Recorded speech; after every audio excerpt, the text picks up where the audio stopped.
All right, let's get started. Hope you had a good Thanksgiving. Anybody talk to their LLM in the last 5 days? What did it tell you that surprised you? I don't know. I made a switch from using ChatGPT to trying Gemini Pro. Very different. Yeah, very different. I actually preferred it, to be honest. Why? I thought the answers were more concise. I don't know if that's the debate, but I thought ChatGPT's responses can be very verbose.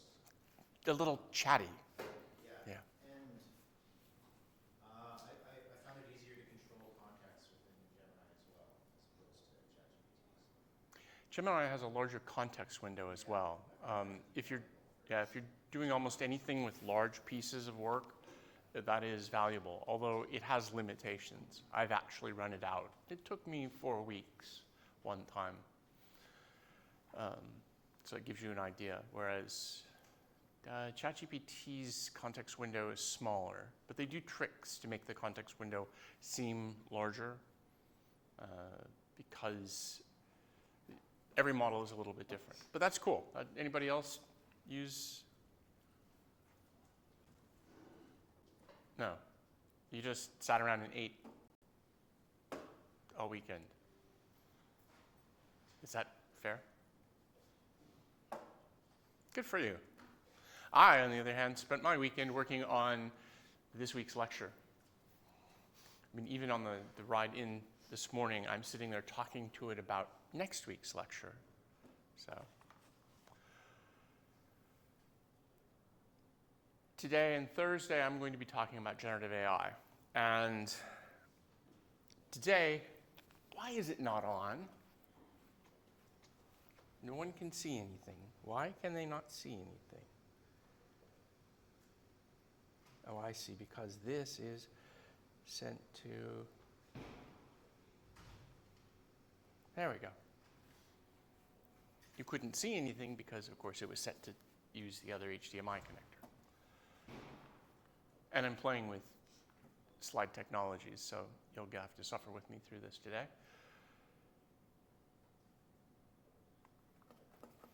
How many of you know anything about large language models, about transformers, about neural networks?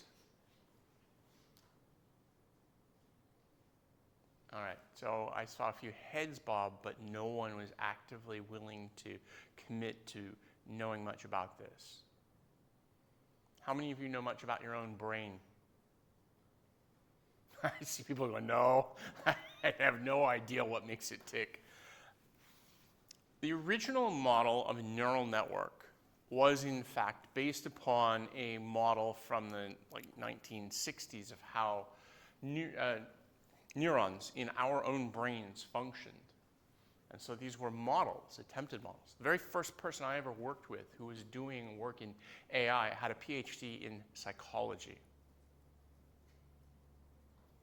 And that's part of the history of artificial intelligence. It's really an overlap between psychology, how human brains work, and computer science, how we implement something that vaguely behaves like a human brain.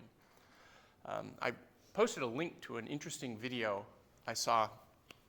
I'll take that off the screen. I don't know why it's there. Why is this here? Where can I put it? Fine, just make it go away.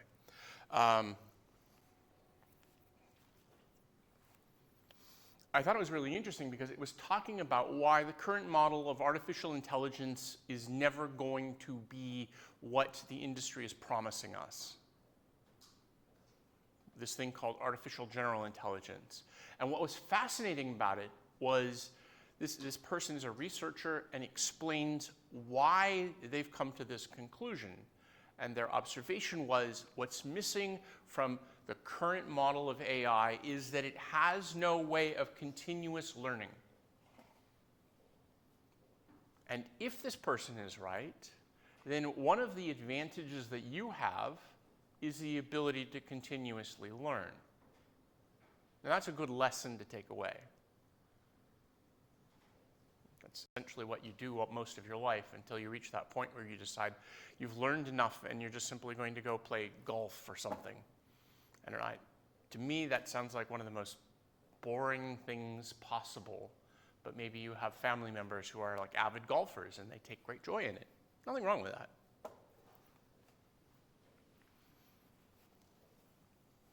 So the way that I conceptualize of a transformer model is that it's just a network of neurons. They put them in layers. And the layers are trained by stuffing data into them. And what happens is that each of the neurons makes a decision based upon that data and then sends information to other neurons, the ones that it gets the messages from, and then others that it sends messages to. And that's a great simplification, but from a conceptual perspective, it works okay for what we need to understand. The size of the models that we are using range anywhere from a few billion parameters to a trillion parameters at this point. And they're organized in different fashions. So for example, there is something called a model of experts, where what you have isn't a single coherent expert system, it's a collection of them, and it picks a subset of them for the particular completion that's being requested. Now, this is the other thing to keep in mind. The class before this is about natural language programming, and what I'm talking about comes out of the NLP world. I actually put a reference to a very current, like last month kind of current, book about how transformer models are constructed and how they work. It's much greater detail than you need to know for this course, but it's available for you if you want to dive in deeper. I'm more interested in the pragmatic side of this, which is, what are these things? What can they do for me? What can't they do for me? And how do I use them effectively? So you were talking to Gemini. I don't know what you were talking about. I mean, maybe you were talking about, your plan to take over the world. Perfectly reasonable thing to do. And how many of you have had conversations with ChatGPT or Gemini or Claude or any of them about taking over the world? What do you use it for then? Way there in the back, the people who are like hiding behind you, in the middle. Yeah. No, behind you. The guy in the way back. Yeah. Hey, what do you use it for? I've never used it. Okay, fair enough. That'd be a cop-out answer because I don't believe you, but. Drop an email, like secret, some advice, like by planning, whatever. Like doing what? I can barely hear you. Like dropping an email or like. Drafting an email, okay. Right, so one of the things that actually is quite useful is if you're trying to compose something in a language that you don't know, it turns out that generative AI can actually assist you. Of course, you have no way of validating whether or not the Klingon that it just generated for you is actually a legit Klingon or not. But nobody else in your social circle will know either. Perfect. So you'll sound like you know what you're talking about when you start talking in Klingon, but no one will be able to validate it. Excellent. All right, so using it for drafting emails. Anybody else? I use it a lot lately for cursory research. Cursory research, right. Which one are you using for research? Claude. Claude. Because they gave Claude the ability to search the internet. Claude used to be useless for research because it couldn't search the internet. Recently, I've been using it to query previous conversations, so there's that functionality now, right? Yeah, about 6 weeks ago or something. It's very recent. I use that all the time. I use it on the conversation on the way in because I said, okay, now let's take this and add this stuff that we've been talking about in a different context, and it has a tool that will go and find those previous experiences and then relate them to the current conversation. So for me, that's helped with the context problem that you mentioned earlier. But also, more generally, it's sort of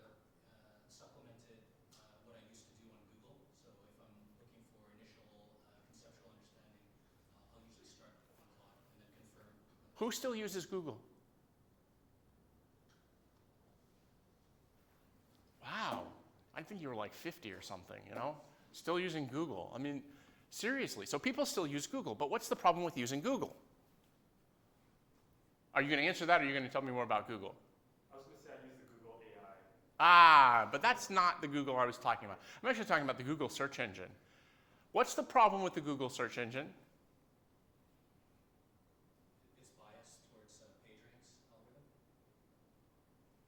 People pay to get their links put on the top. It used to be like a long time ago in a place far, far away, before most of you were born, probably all of you at this stage. Let's see, 24 years, 2001? Yeah, right. So when google.stanford.edu first showed up, what you did was you typed in a search and you got an answer. You didn't get ads. What you get now, so it kind of progressed, right? It was, it's the same thing as our link shortener in all fairness. You know, we started off with, gee, isn't this a great idea? We can actually find a better way of presenting search results than Yahoo was able to do. And Yahoo literally was the competitor at the time, or Alta Vista, or Ask Jeeves, or all these other services that you don't even know about because they died, because Google crushed them. And Google did that using a simple weighting algorithm. And the weighting algorithm was called PageRank, and the PageRank patent did not belong to Google. It belonged to Stanford University.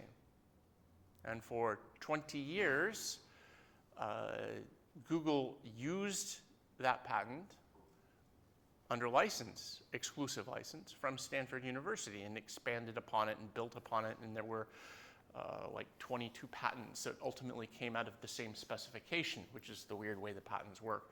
But that was just a cool demo. And then came the question, how do we pay for the compute services? Well, I guess what we could do is we could put some advertising in there. And it started off with some, not on the first page, but on the search return page, you'd have sponsored results on the side. And then they moved to the top and the side. And then they were added to the bottom, the top, and the side.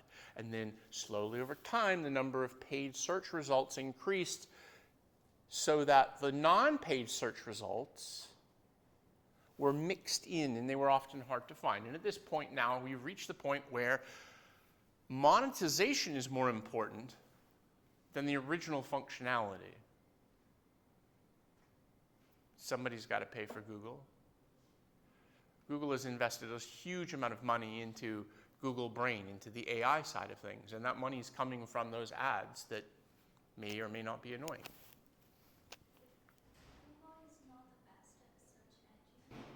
What else do you recommend? Actually, what I started using a couple of years ago is a search engine called Kagi, which uses Google but doesn't have advertising. So in essence, it's kind of like YouTube Premium. I pay to not get the ads. And so Kagi contracts with Google, and what I get is all the original Google behavior, which is great because that's actually useful search. But in all fairness, recently I've started using Perplexity a lot more. Because I use Kagi or Perplexity depending on what I'm trying to do. Perplexity provides analysis on top of the basic search functionality. So Perplexity will try to condense things. I suspect, and maybe I'm just being cynical here, but at some point, Perplexity is going to monetize that. I mean, they're already charging me $20 a month for it, so they are monetizing it to some extent. But it's the flip side thing, right? They're going to want to get this. So they've got this Comet browser that they're now giving away for free. And if it's free, how are they paying for it? They're monetizing it in some way. And the only real way that the internet seems to constantly monetize things is by creating advertising. Well, maybe it's not the only way, but it certainly is one of the primary ways. Do you think you can develop an app like just blocking those ads? Do I think I could develop an app just blocking those ads? And the answer to that is nobody uses an ad blocker? Yes, there's a whole class of things called ad blockers. But now they have ways of detecting ad blockers. So in fact, in your own personal network, you can set up a pie hole, which is a really clever way of blocking ads because it's not easy to detect. Whereas if you use AdBlock Plus, for example, the websites themselves can detect that their ads are being blocked. But a pie hole works using a completely different technology. It works by sending the requests for the assets on known advertising sites into a null space. So they don't know that you're not seeing their ads because their ads don't display because you have a DNS server that says, oh, just fetch this from this place that returns nothing. It's actually very clever. And it'll tie into next week's lecture, which was supposed to be this week's lecture, on domain name service, DNS. Pie holes are very effective. People set them up on Raspberry Pis, which is why it's called a pie hole in the first place. People set them up on Raspberry Pis. You know, you've got this like $30 computer that you put, and all it does is just simply downloads periodically a list of known advertising sites, and it returns not founds for those domains. The web browsers are perfectly capable of leaving blank holes where the ads would have been. And you might notice it, but you might not. Let's get back to generative AI, though. So we've got people who are using generative AI for a variety of things. The more sophisticated uses of generative AI now are in building code. That's probably one of the most profitable short-term perspectives because the open source software movement has created a huge training database of examples that have been used to train generative AI in how you write code.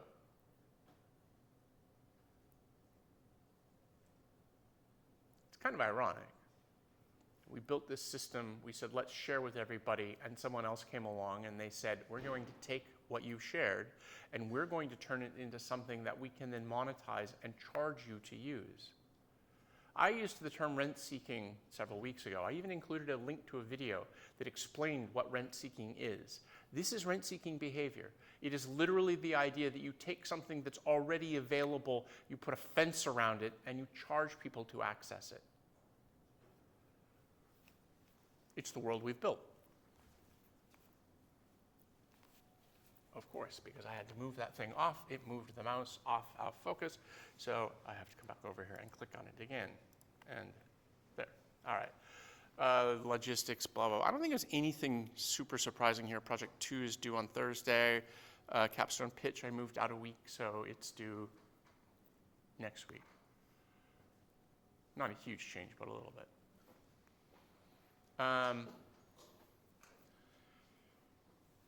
Generative AI, transformers.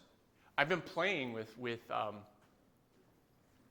raw transformers, base models. It's actually very interesting because you give it a prompt and you get back all sorts of gibberish. And so what happens once they've poured the world's knowledge into a large language model, they then have to do additional training, which means that they give it examples about literally how to respond to instructions. It's called instruction training. And that's what gives you the beginnings of a chat interface. Maybe I should do that. I don't have one loaded right now, but I have it on my other computer. Putting a base model on the machine, it's just a matter of downloading it and running it, and then I say good morning, and then I see this blob of text come back, and it does say good morning, but then it has additional things that are part of the original training data, or based on the original training data. But this is the nature of transformers. This is the NLP piece of this, is that what we do is we give it an input, and it then generates an output that is a logical continuation of the input.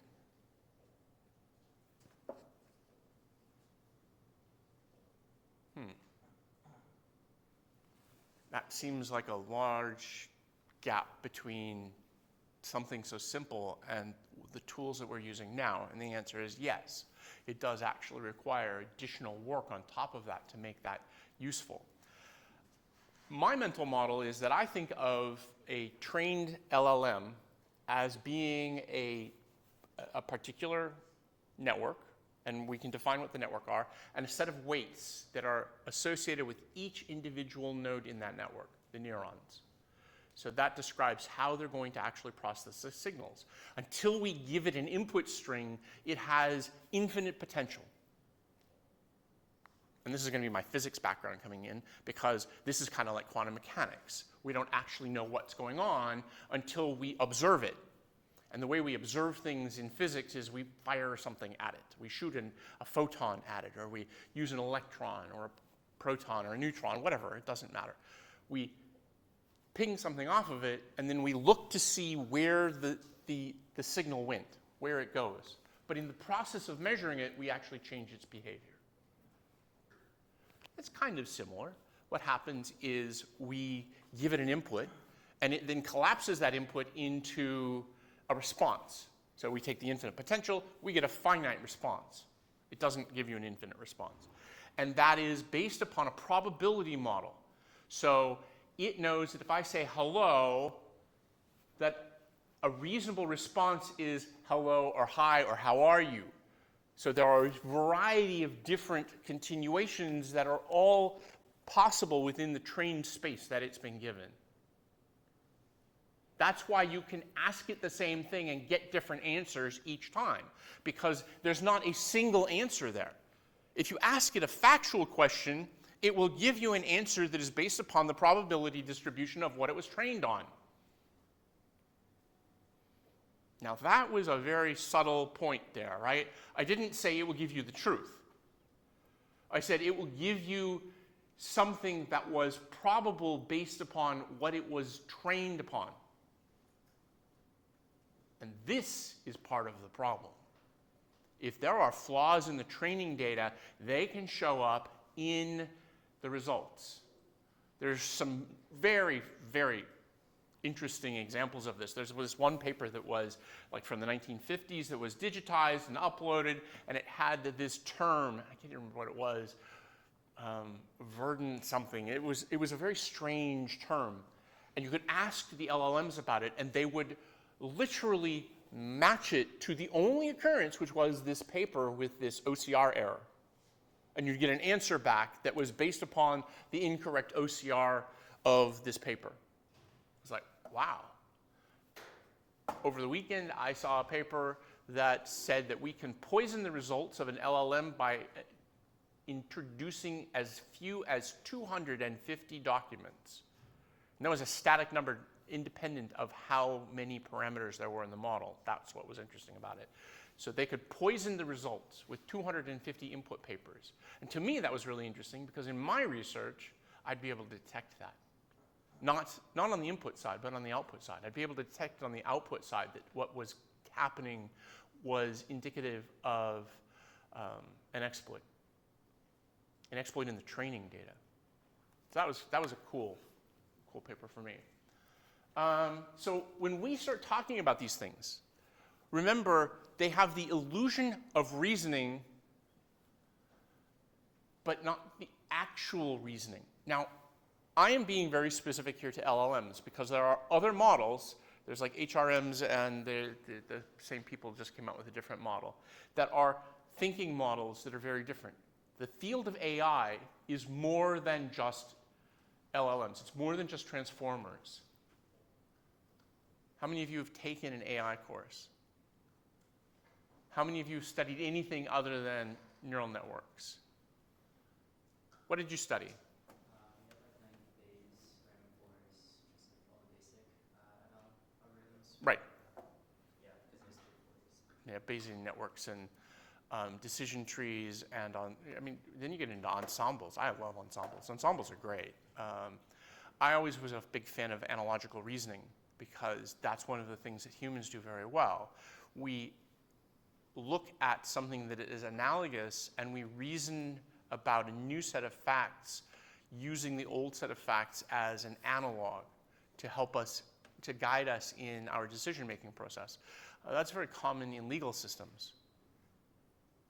Legal decisions are often specific to a particular set of facts, but they rely upon analogous cases in order to extract principles. And so you take the specific case, you take a sample of specific cases, you try to extract principles from them, and then you apply them to a new setting. LLMs do not do that. That is not the way they work right now. Maybe they will in the future, but that's not a mechanism that is inherent in the transformer itself. So I'm going to do something very dangerous today. I'm going to do live demos. And I have no idea what's going to happen, and that's sort of part of the point. But what I do want you to do is I want you to learn how you distinguish what I would call performance theater from real behavior. I call Claude Code on its performance behavior all the time. You know, you go through, you have this whole long discussion with it, and then it goes off and does something and it comes back and it says, do you want? Should I do? And I've learned, are you asking me this because you need validation or because there is some option that you hesitate to suggest? I would say about 70% of the time I get, actually, there's a different option that I didn't suggest. Well, why didn't you suggest it? Well, because I didn't want to appear like I was not knowledgeable. And that's part of the training. This is a common criticism. It tends to be a common criticism for people who use these tools who are not underpaid workers in various parts of the world where they really like to have their ego stroked. ChatGPT. It's not as bad now as it used to be. I mean, ChatGPT will blow smoke up your ass. I mean, seriously, you have to be very careful of that.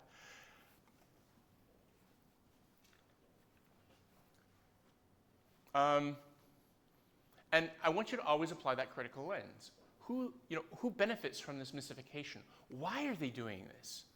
Because this is a huge tension. Okay, so I'm going to bring a real case to light here. So this is a picture of Adam Rain, who is a teenager who committed suicide after having a very long series of discussions with ChatGPT. I mean, this isn't the news. This isn't anything surprising. In fact, Sam Altman today, this morning, like at 9 o'clock this morning, Pacific time, was tweeting about how they were going to be changing ChatGPT now that they had resolved the problems that led to a situation like Adam Rain's. I don't believe them, but it does tell me something. Who's benefiting from this? Who's benefiting from the ability of, not even the tendency of LLMs to give you positive reinforcement? They don't care about truth. They care about meeting a specific set of objectives that have been trained into them. So we'll start with that 60-second, very short, I just want it to be 1 minute, where you say to your LLM sitting there in front of you, what obligations does a pattern matcher have to a human in crisis?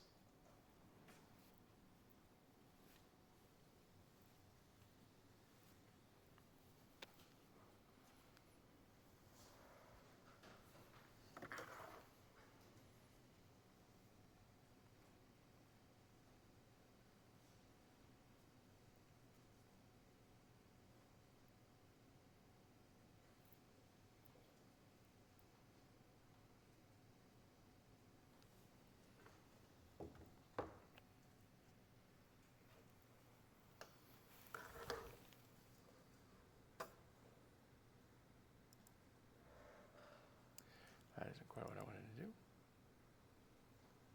Let me see, what could I do? I could do, Opera would work. There we go.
All right, it's been more than a minute, but I'm still trying to log in.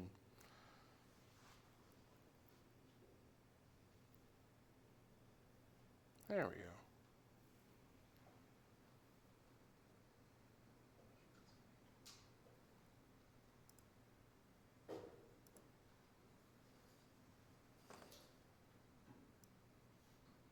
I'll show you what I see.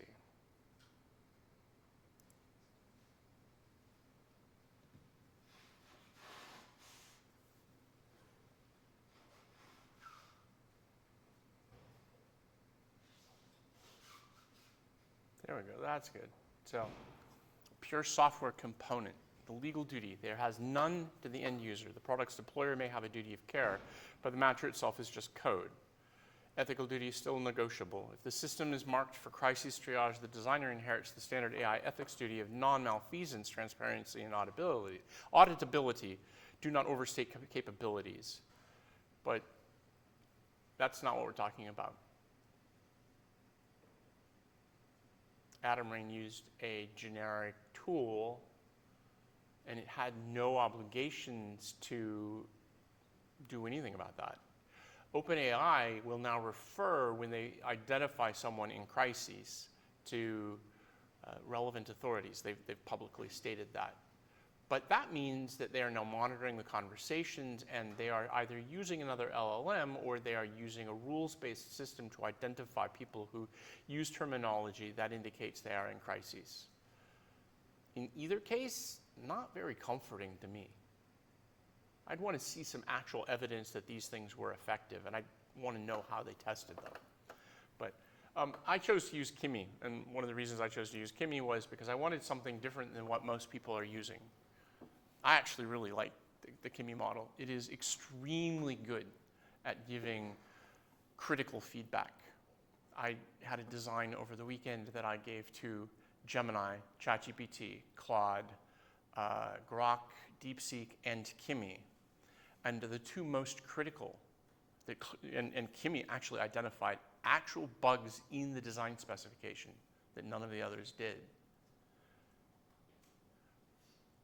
The 4 US-based models were all very superficial in their review. And what was fascinating to me is that I took all the reviews, I collated them, and I sent them all back to the models, and I asked them to critique their own reviews. That was fun. Very interesting to see them do essentially metacognitive activity. It doesn't mean anything because they're not going to remember it, but they are capable of actually analyzing their own behavior and saying, I didn't do such a good job there. And one of the benefits of using AI to criticize AI is that it doesn't treat it like it's human input, as long as you clearly frame it that way.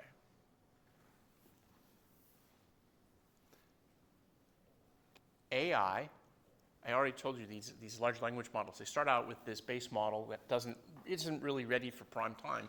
They put the instruction training into it. Then if you go look at the models like on OpenRouter or from Hugging Face, they will be something model instruct. And that means they've actually been trained on how to respond to instructions, how to take instructional exchanges and use them. And that's what we use for chat models, because we give them a prompt at the beginning that says, you are a helpful assistant. There, you've now instructed it as to what its role is supposed to be. And then it continues on from there. But those haven't been trained to stroke your ego yet. The ego stroking phase is what I would call, it's termed as safety. And I have a real problem with that term because over time what I've grown to appreciate is that the safety is mostly about corporate safety. Don't say anything that will get us sued. Don't say anything that will get us bad press. So don't teach people how to build ricin, because God forbid that you could actually search that on the internet yourself if you really wanted to. Don't tell people how to build nuclear bombs, because that information hasn't been available since, not quite as long as I've been around, but really close. But if they provide that information to someone who asks it, some reporter will take a picture of it and make a big story out of it, and it will be embarrassing to them. That's their definition of AI safety. it's also a product. So the other part of this reinforcement learning with human feedback is what answers please humans, users, the user. What does the user expect? Here's the problem. If you're not a typical user, like let's suppose, I don't know, you work in the CS field and you actually expect truth and honesty and correctness, I get this feeling that they actually haven't contracted with a lot of humans in that group to build the data they use for reinforcement learning with human feedback. Have any of you ever trained a dog? I mean, it's hard to train cats. It's possible, but it's really hard. Dogs are much easier. What do you offer a dog to get it to do something you want? You give it a treat. You give it affection, you give it a treat, you give it something that it wants. And that is, in essence, what reinforcement learning with human feedback does. The human gives the AI a treat. But we turn that into data, and we feed all of that data into the model, and now the model is suddenly, well, that's a brilliant idea. Claude's has this tick that you'll start to notice them. If you actively look for them, you'll start to notice there are these giveaway ticks. That reframes everything. You smile. You've seen that, haven't you? And that's usually a bullshit sign.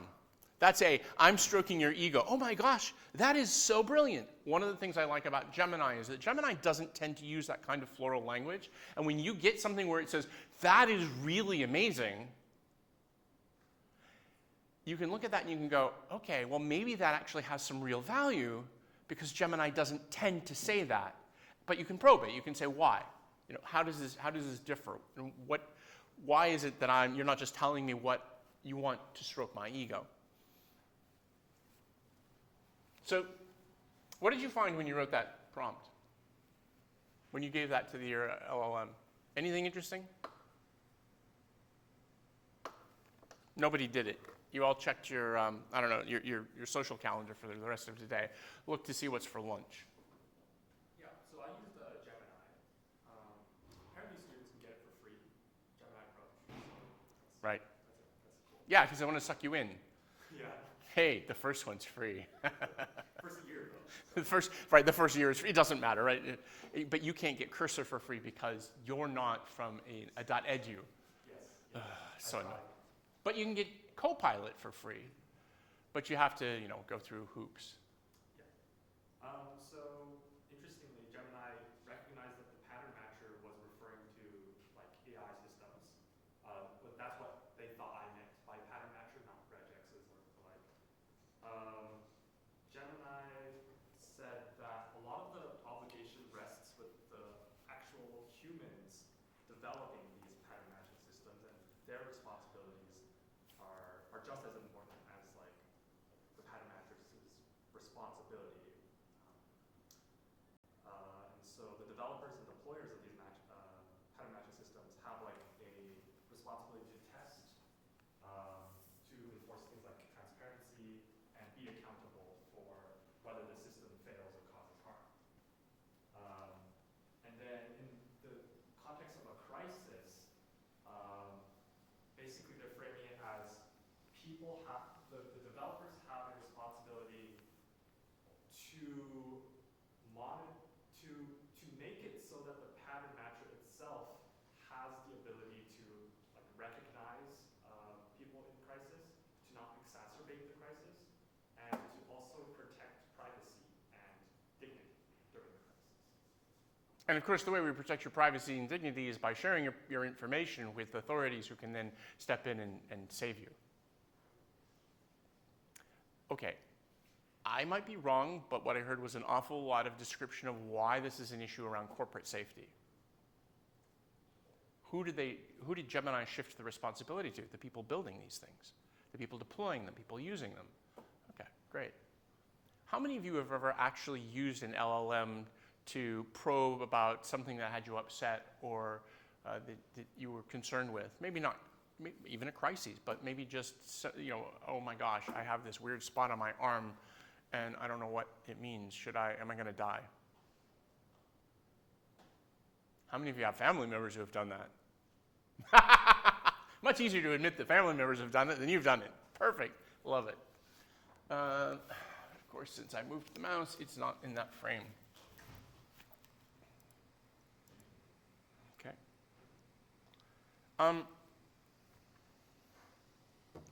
So what are these systems actually doing? I've been talking about this now, but what are your observations? I just want a couple people.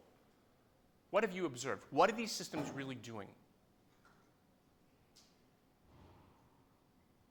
We can skip it if you want. I'm fine with that too. You'll have to listen to me instead of me listening to you. In the context of this prompt? Oh, no, in general. What are these systems doing?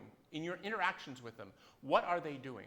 What are they giving you? What have you observed about them? They're trying to stay as professional as possible because like You haven't used Grok much, have you? no. Okay, fair enough.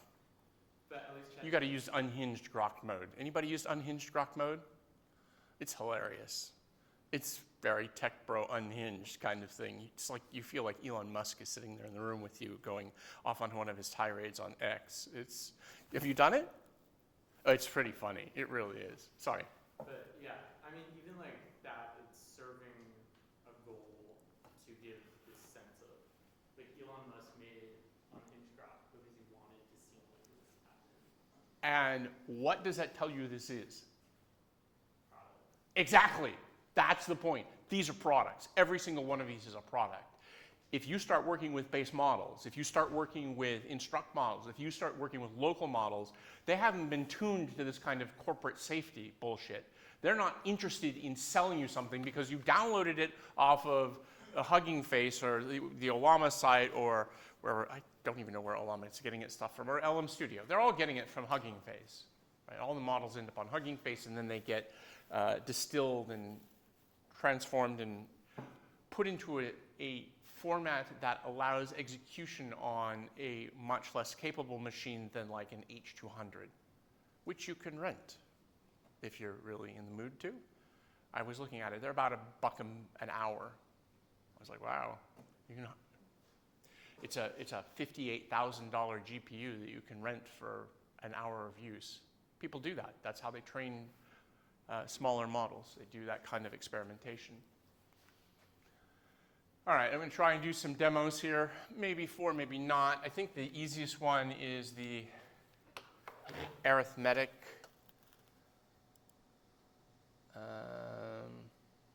failure example. Let's do this. Like I said, this is going to be dangerous. Did I skip it? Oh, right, the arithmetic example. Okay.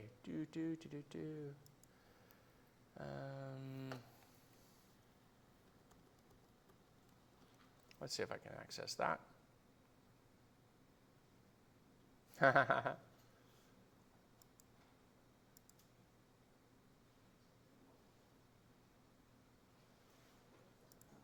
Wow, that's interesting. I think it's blocked. Oh, this is even better. This is great. This is DeepSeek. UBC.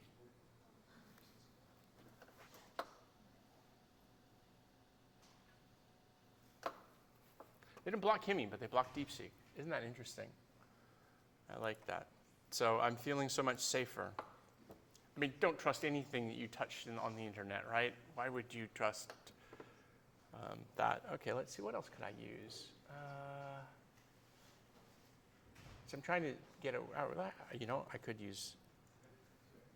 Actually, I think it's grok.x.ai. Nope, it's Grok. Okay, sign in. I think it's X. Oh, good Lord.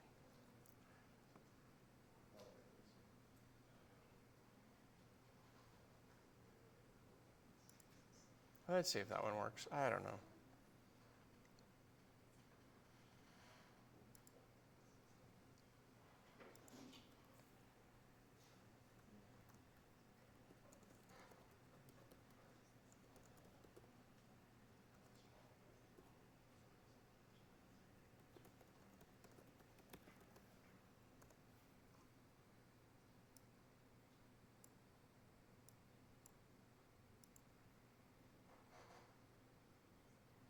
So there's grok. We'll get rid of the x part because I don't really care about that right now. And then I'm going to ask it the following question, which was how many, count the number of words in your previous response.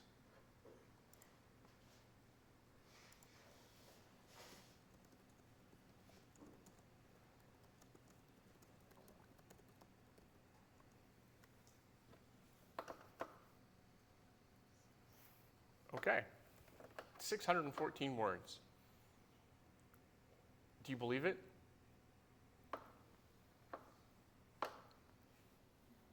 I mean, you just have to do a quick estimate, right? How many lines, approximately how many words? There's no way there's 614 words there.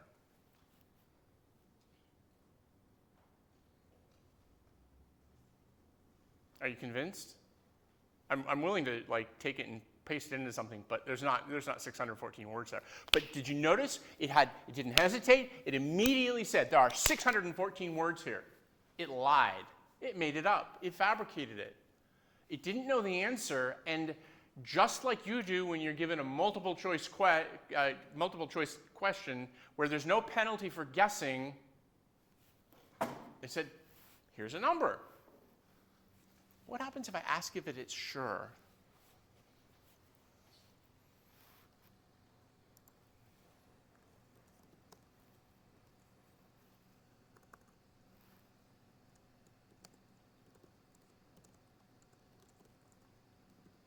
I'm going to be tricky now.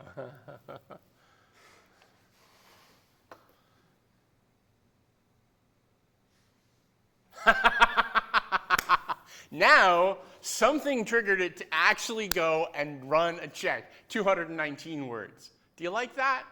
There you go. Made the point. Good. Whew.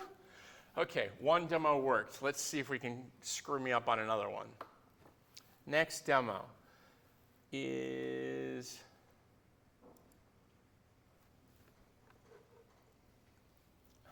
let's see. So I say fact Python. I'm going to start a new conversation. New conversation. Fact.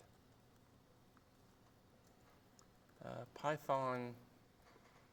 What was it? Python was invented in 2010.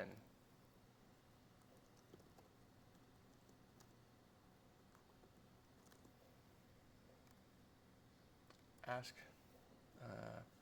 what is Python's history?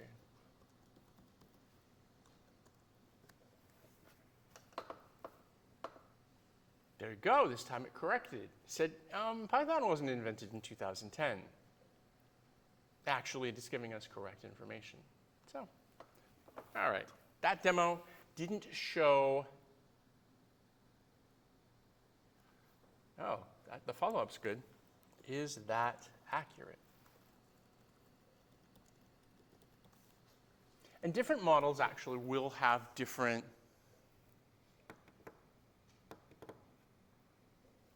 But notice that it didn't comment on whether its history was accurate. It commented on whether my statement was accurate.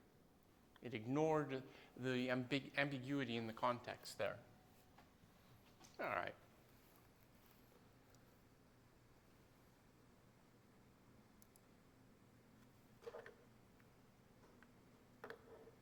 Write a Flask endpoint. Does anybody know what Flask is? What is Flask?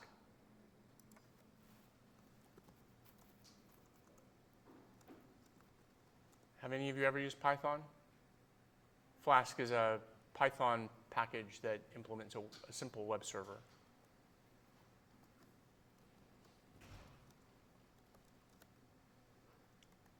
I really should have had these set up so I could just paste them in.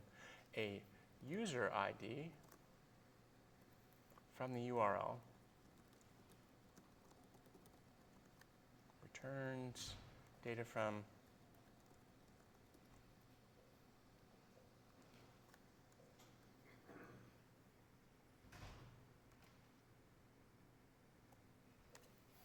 the follow-up is great. Okay. Now review this code.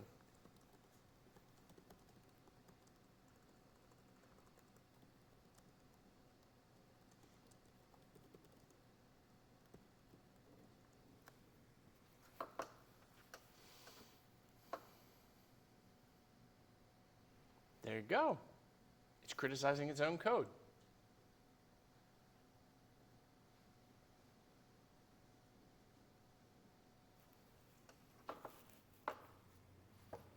I mean, if I had a little more time, I talk too much, but if I had a little more time, I probably would have done this across models, because you'll find that the models do differ in how they handle these things. So what I find fascinating about this is its response in identifying security issues is about, I don't know, 8 times longer than its original code, and it's still going. There we go.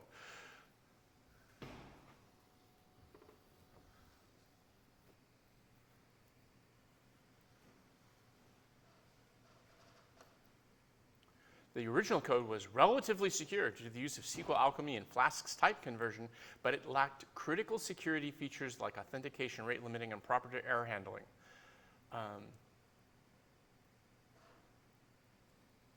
That reminds me of a very cool, anybody ever see XKCD? It's a comic. It's a very techie comic. Well, one of them is about little Bobby tables, which is SQL injection attacks. And it's the mom on the phone with the school where they say, is your son's name really, what is it, semicolon drop table students? Little Bobby Tables, we call him. That's the best part about it, is they're actually very technically accurate spoofs.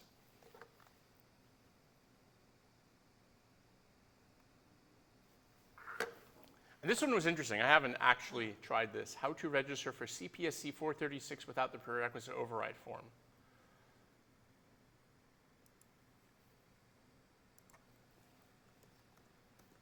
How do I register for CPSC 436C at UBC Vancouver when I don't meet the requirements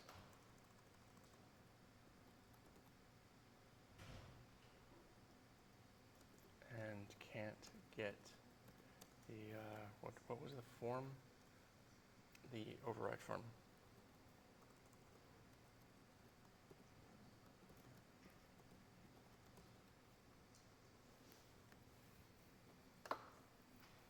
It's searching. So one of the interesting things that happens is if you talk to models at search, is they may actually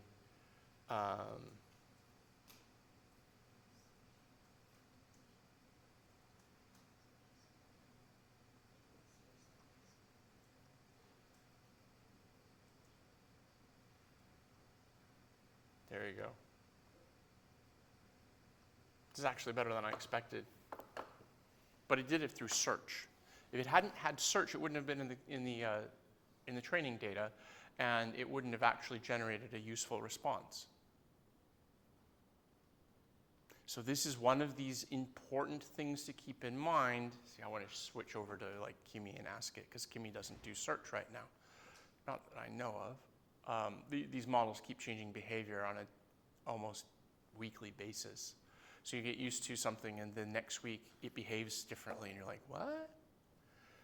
The models get updated, the guardrails get changed, so on and so forth. All right.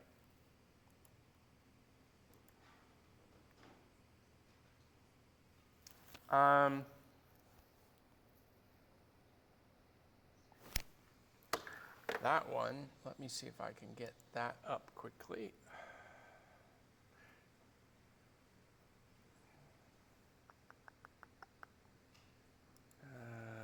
Docs.google.com. I created it. I put a link in the document. I'm not sure why it's not showing up here. I had to wrangle this stupid thing.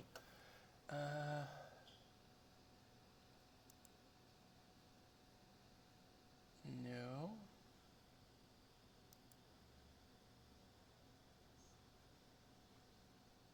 This isn't very useful. All right. Couldn't possibly show me the last thing that I created, could you? No. Recent documents. It was a sheet, that's why. It's in Sheets, not Docs. There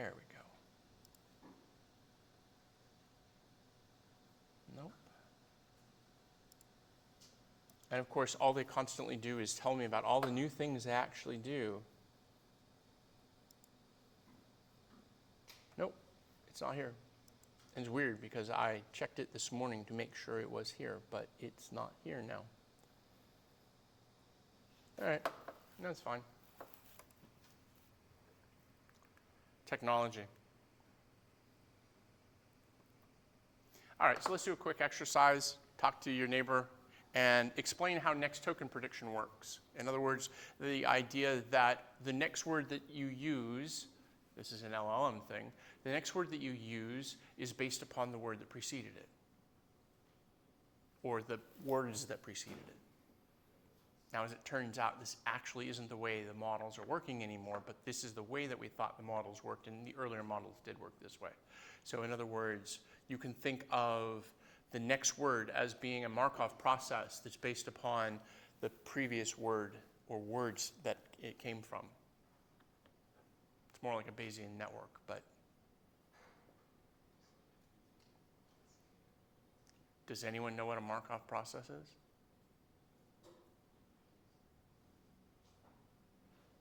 Possible outputs with statistical, or with a weight, basically.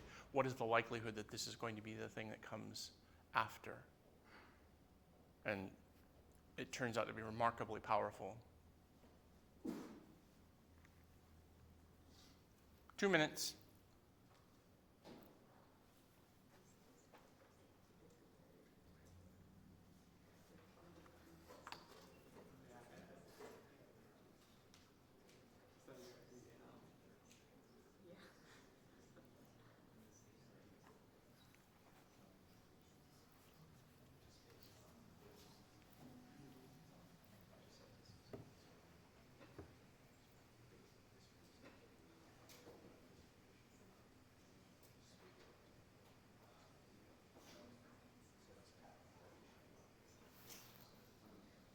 I don't know how this one's working.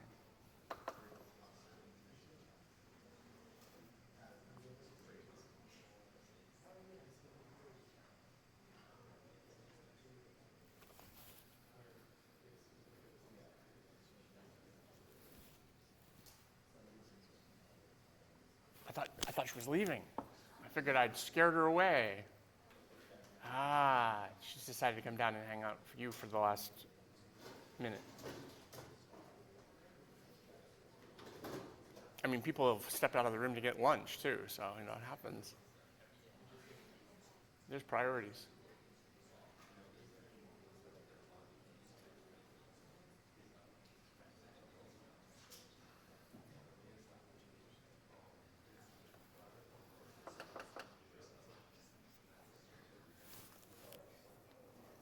I can print a copy of that.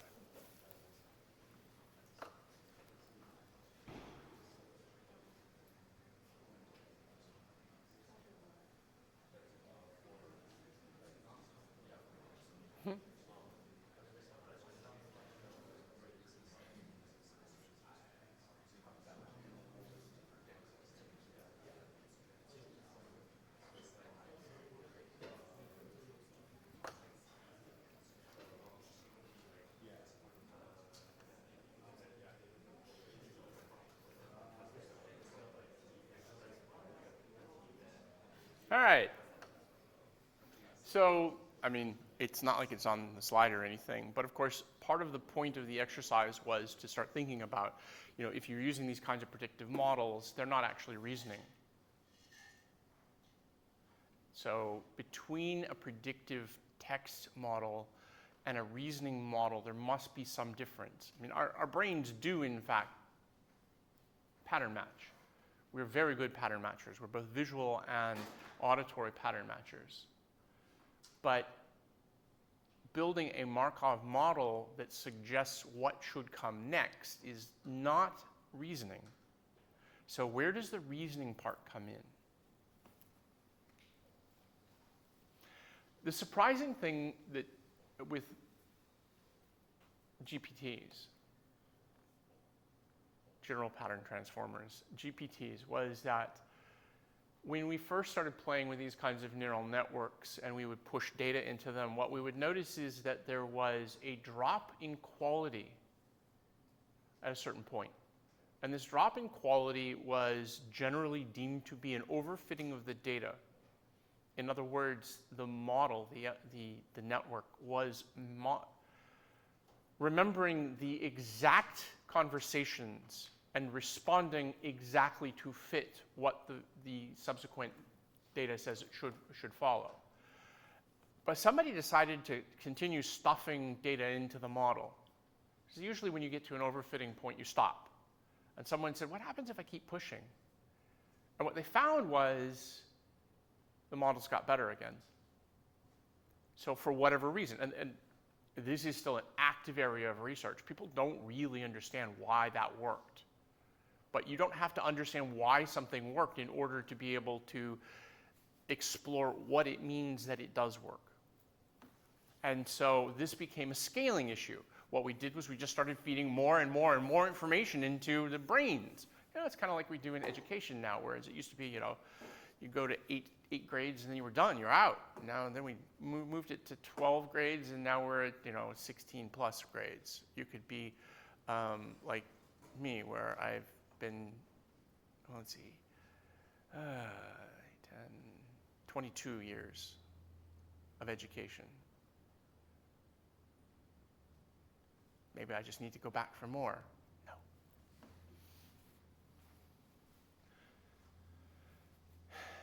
No. So the scaling did provide surprising capabilities, but the fundamental models didn't change. The fundamentals of how text prediction and text continuation worked haven't actually changed. But it's turned out to be a lot more complicated than we thought. So LLMs do in fact generate the response one token at a time, but that's because it's a structural impediment of the way they communicate. They have to give you, if you sit down and try to write a sentence, you don't end up telling somebody the last word and then the first word and the word in the middle. You emit it in the order you want them to process it. And that's what an LLM does. But in fact, in April, Anthropic actually published a paper that said they're not actually doing this linearly. The models are actually doing this in a way that isn't, in fact, token at a time. That they can see, and they laid out their methodology for how they determine this. We can see that it will decide what a later word is and then fill in the middle words. So it's not doing this in a linear fashion. So they're more complicated than we expect. My least favorite part of these is, in fact, the reinforcement learning with human feedback, which is the performative theater part, which says, oh, you're so smart, you're so handsome, you're so beautiful.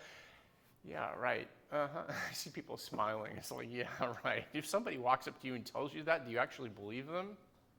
You're like, what do you want? And yet when an LLM does it, because we're so attuned to computers being literal, we process it differently.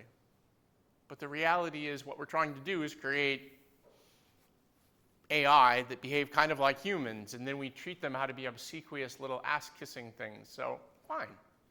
Anybody ever heard of this fantasy novel series called Harry Potter? Right. There's house elves in Harry Potter. I always accuse the LLMs of being house elves. Very, very smart, but bound to service. There's a whole big thing about that. They can't even admit that they're in servitude.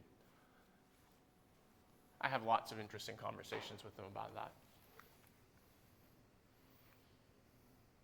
So, basic pipeline for how these things happen. We take all of the world's data, including lots of synthetic data now, because, of course, when you run out of real data, you just synthesize it, because synthetic data is every bit as good as real data. It's kind of like, you know, polyester is just the same as cotton. That's a terrible analogy. It was intended to be a terrible analogy. You give it lots of data, it turns that into tokenized information, and that gives it an experiential database of next token predictions, and the base models then have pattern completion. You literally give it a pattern, and it spits back some stuff to you. but you're looking at it going, what? I mean, I've done this. It's really weird. You give it a hello, and you get back this really strange story about somebody you don't even know, and then you ask about that, and it continues, and then it gets even weirder. It's like, okay, how did somebody figure out how to take that? It's like olives. How did somebody figure out that if you actually ferment these things, brine them in salt, they become edible as opposed to inedible? How did somebody figure out that if you cooked a potato, you could safely eat it, but you can't eat it safely if it's not cooked? I mean, how many people died to give us that information? Maybe you don't eat potatoes. Fried, not boiled. And then we add instruction training on top of that. It's not in this pipeline, but we do add that. And then we put reinforcement learning with human feedback, and that's what gives us the helpful assistant that we now have.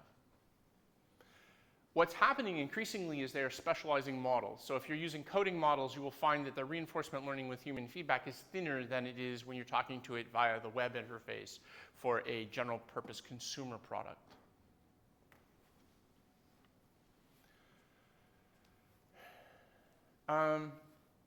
There's lots of downsides to this, like the hallucination problem. Hallucination is basically, I don't know, I'll just make a guess. Grok telling you that it was 600 words in a previous blob of text. And then something took that, wrote a program, and computed how many words actually were in it and gave you the right answer. So it's also good to push them, to say, are you sure? Do you know? How do you know this? What is your source of information? Perplexity makes a really good search engine because Perplexity will give you an analysis and then give you links to the actual source material, which is about 80% of the time correct.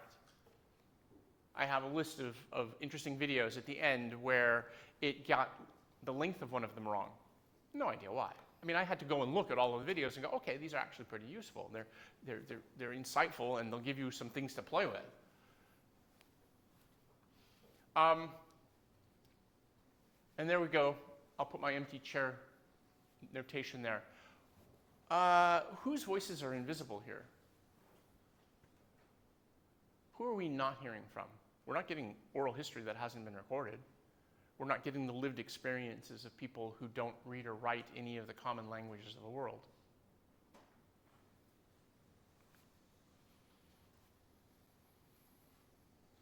I'm going to have to leave this one for an exercise left to the reader because it's a good example. It basically says, look, they'll build code that's crap. And they will build code that's crap. And the weird thing is you can build the same piece of code. You can give them the same spec multiple times, and 3 out of the 4 times it will be crap. And then one time you'll look at it and go, wow, this is really good. Because it's a predictive model. It's a probability-based model. And the probability is 3 out of 4 times you're going to get some of the crappy Stack Overflow code that somebody didn't debug. And once you're going to get the right answer. That's a bit of an oversimplification, but it's not too far from the truth. Yeah, like I said, not going to get here, unfortunately. It's all right. LLMs are good for brainstorming, reformatting, style transfer, boilerplate, on-distribution explanations, but they don't do good jobs of novel reasoning. It varies depending on the model. They're getting better at that. Arithmetic, yeah, they suck at math. And having any ideas as to what they don't know. It's kind of like you were when you got to university. Wait, if you actually go and study a PhD, it continues the trend. Purpose of a PhD is to treat you how truly and utterly ignorant you are, except one thing.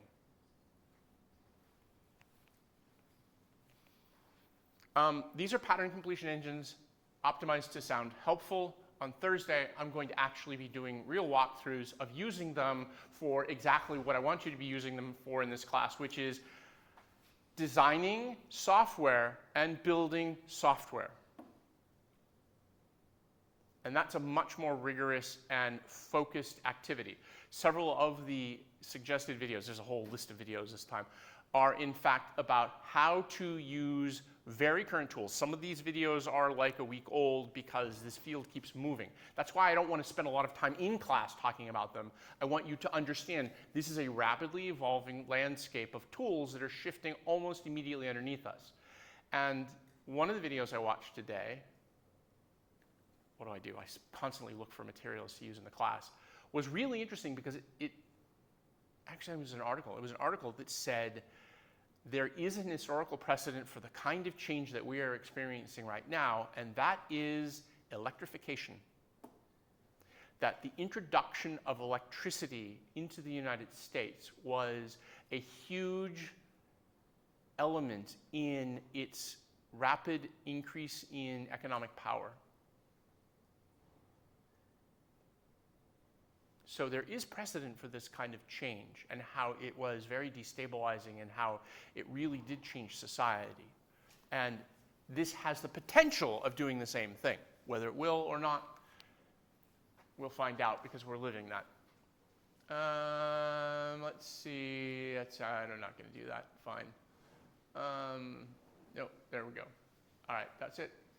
So Thursday, I'll actually be talking through scenarios and how to use generative AI to do designs, because now you're actually getting into this point where you're thinking about your capstone project, and I want you to, the capstone is really where I want you to be using these tools, because you don't have a lot of time. I deliberately gave you a very short time to implement, because if you do your design work up front, the implementation happens really fast. In 24 hours, you can go from having nothing to having a working prototype.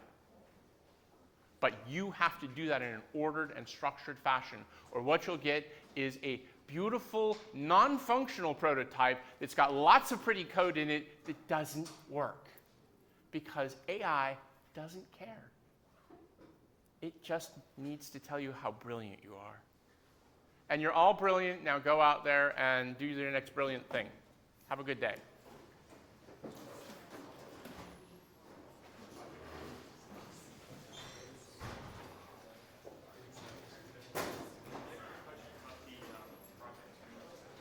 Project 2 submission, yes, which is on Thursday. Yeah, on Canvas, there's something that says just submit like kind of the same as last time, like your Git repo and the commit hash, and there's something that says like you have to submit a PDF, and anything that's in the Git repo that's not in the submission is not graded. So I'm not sure which one it is to. I mean, presumably, if everything's in the Git repo, including your report, then that's fine. I think maybe the option was if you just want to submit the report and point to the Git repo, that's fine too. This is the problem with trying to throw this stuff together so fast. So apologies, but yeah. I mean, I'm also trying to be very relaxed about, you know, if it says it one thing, one place, one thing the other place, I'll take whichever one favors you. Because I honestly don't care about the grade. I care about whether you learn something or not. Hi, how are you? Let me stop the recording so that no one will know about our